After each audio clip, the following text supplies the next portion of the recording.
Assalamualaikum warahmatullahi wabarakatuh. Jumpa lagi dengan Etetek. Buat teman-teman yang masih belum subscribe channel Etetek, silahkan subscribe untuk update terus video-video Etetek ya. Yang sudah pada subscribe, terima kasih banyak, matur suwun. Sudah mau gabung subscribe sama channel orang kampung. Oke. Ya, sekitaran berapa ya? 2 mingguan inilah kayaknya di grup premium itu rame belajar menggunakan aplikasi bot dari Hakisam IDX. Jadi kalau yang pernah saya share itu kan bedah fundamental pakai RTI, itu sudah pernah saya share. Terus screening fundamental pakai iPod atau iPod Go saya sudah pernah share juga. Sebetulnya pengen bikin panduan yang tentang Hakisam IDX ini, botnya ini, karena ini sebenarnya salah satu tools juga untuk screening tapi secara teknikal. Jadi kalau iPod atau iPod Go itu kan untuk screening fundamentalnya. Kalau Hakisam IDX ini screening teknikalnya. Jadi asik sebetulnya. Nanti link gabung Telegram Hakisam IDX nanti saya taruh di kolom keterangan video ya. Tapi ada biaya membernya 88.000 untuk 3 bulan kayaknya. Ada panduannya, teman-teman bisa belajar di situ. Nanti insya Allah nanti setelah inilah. Saya ya setelah ini saya bikin videonya. Oke. Kalau bagi saya seperti ini teman-teman.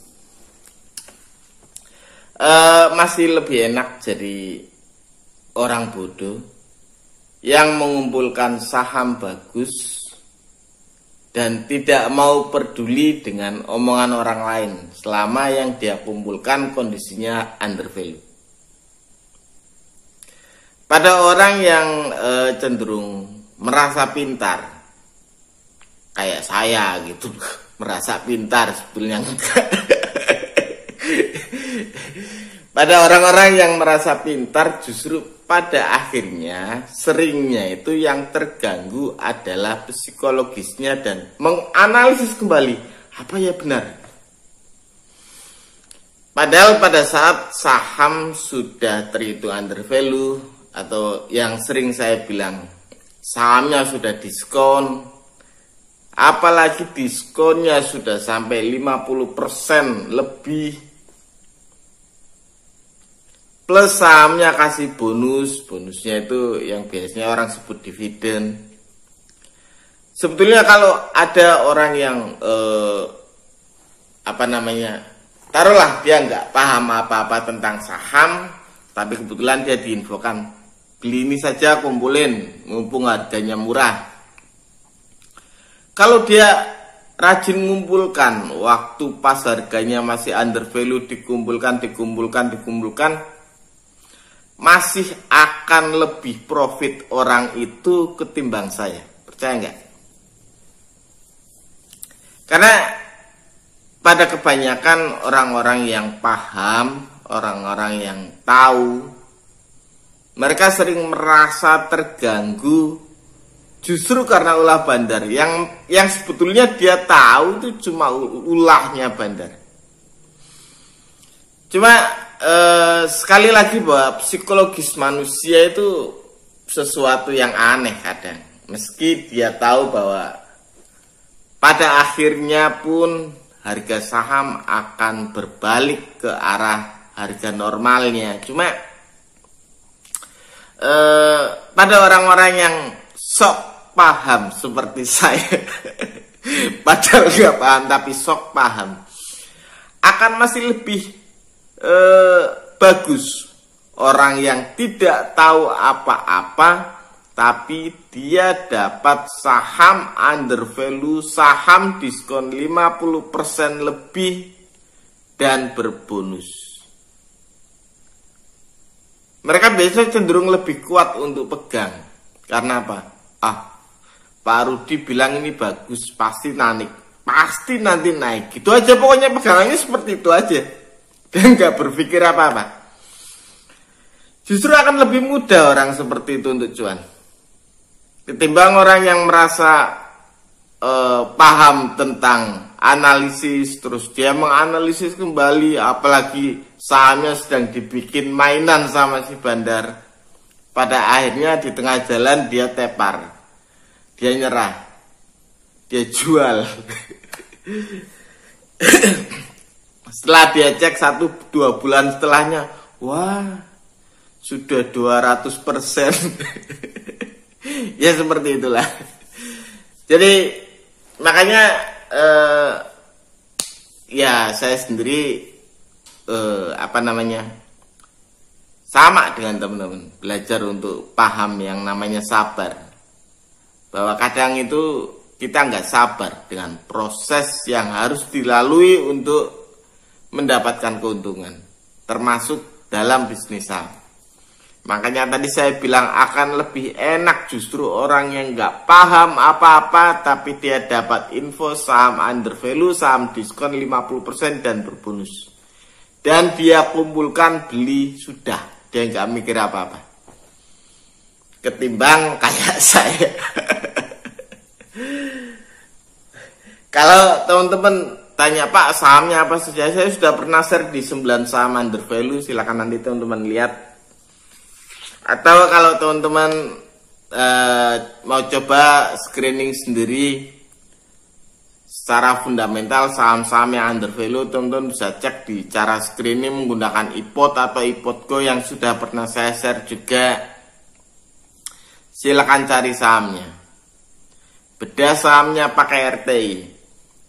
Percayalah kalau teman-teman itu sudah menemukan itu, apalagi sampai harga sekarang itu dibandingkan sama book value-nya itu sudah sampai misalkan 1/3 dari book value-nya. Aslinya nanti dia pasti naik. Asalkan emiten saham tersebut masih menorehkan laba. Artinya laba yang ditorehkan belum besar pun sebetulnya tidak masalah.